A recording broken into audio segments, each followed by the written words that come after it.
Jadi, kasus yang saya pilih di saat ini yaitu manajemen arus kas di UMKM kuliner.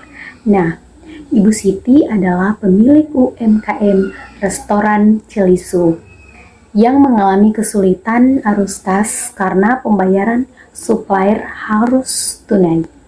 Dan sementara pembayaran dari pelanggan banyak yang tertunda. Nah, yang menjadi pertanyaannya adalah, pertanyaan yang pertama, apa tanggung jawab manajer keuangan dalam mengatasi masalah arus kas ini? Nah, tanggung jawab manajer keuangan meliputi yang pertama, menganalisis arus kas. Jadi, manajer harus mengidentifikasi penyebab utama masalah arus kas dengan menganalisis laporan arus kas, faktur, dan catatan keuangan lainnya. Kemudian, yang kedua, membuat proyeksi arus kas. Manajer menyusun proyeksi arus kas untuk mengantisipasi kekurangan atau kelebihan di masa depan. Kemudian yang ketiga yaitu mengelola piutang. Mempercepat penagihan piutang pelanggan dengan memberikan diskon untuk pembayaran lebih awal atau menerapkan kebijakan penagihan yang lebih ketat.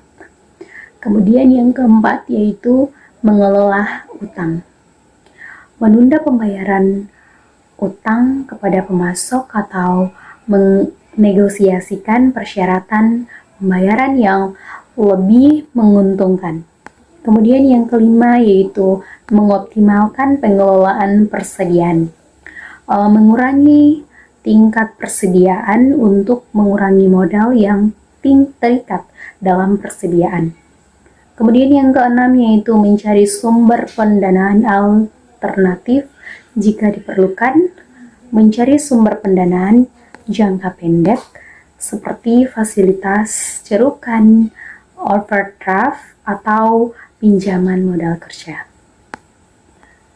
Selanjutnya pertanyaan yang kedua, strategi apa yang bisa diterapkan untuk memperbaiki likuiditas tanpa mengambil pinjaman bank? Beberapa strategi yang dapat diterapkan meliputi yang pertama, negosiasi dengan pemasok. Manajer memperpanjang jangka waktu pembayaran kepada pemasok. Kemudian yang kedua yaitu diskon untuk pembayaran tunai. Memberikan diskon kepada pelanggan yang membayar tunai atau lebih awal. Yang ketiga yaitu pengendalian biaya. Mengurangi biaya operasional yang tidak perlu. Kemudian yang keempat, penjualan aset yang tidak produktif. Menjual aset yang tidak digunakan atau tidak memberikan kontribusi signifikan terhadap pendapatan. Kemudian yang kelima, fokus pada produk atau layanan dengan margin tinggi. Memprioritaskan penjualan produk atau layanan yang dimiliki margin keuntungan lebih tinggi. Selanjutnya pertanyaan yang ketiga, bagaimana manajer keuangan dapat memastikan bahwa laporan keuangan UMKM ini akurat dan transparan? Untuk memastikan akurasi dan transparansi laporan keuangan, manajer keuangan dapat yang pertama, menerapkan sistem akuntansi yang baik, menggunakan perangkat lunak akuntansi yang tepat dan mengikuti prinsip-prinsip akuntansi yang berlaku umum atau GAAP.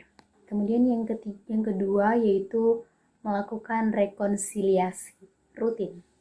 Melakukan rekonsiliasi bank secara teratur untuk memastikan kesesuaian antara catatan bank dan catatan perusahaan.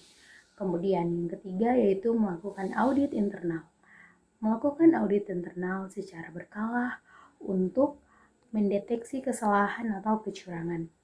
Yang keempat, melibatkan pihak eksternal, menggunakan jasa akuntan publik eksternal untuk melakukan audit independen. Kemudian yang kelima, mendokumentasikan semua transaksi dengan baik, yaitu menyimpan semua bukti transaksi dengan rapi dan teratur. Selanjutnya yang keenam yaitu transparansi kepada pemilik, yaitu memberikan laporan keuangan secara teratur kepada pemilik UMKM dan menjelaskan kinerja keuangan perusahaan secara jujur dan terbuka. Mungkin sekian video dari saya, lebih dan kurangnya saya mohon maaf. Wabillahi taufiq wa hidayah. Wassalamualaikum warahmatullahi wabarakatuh.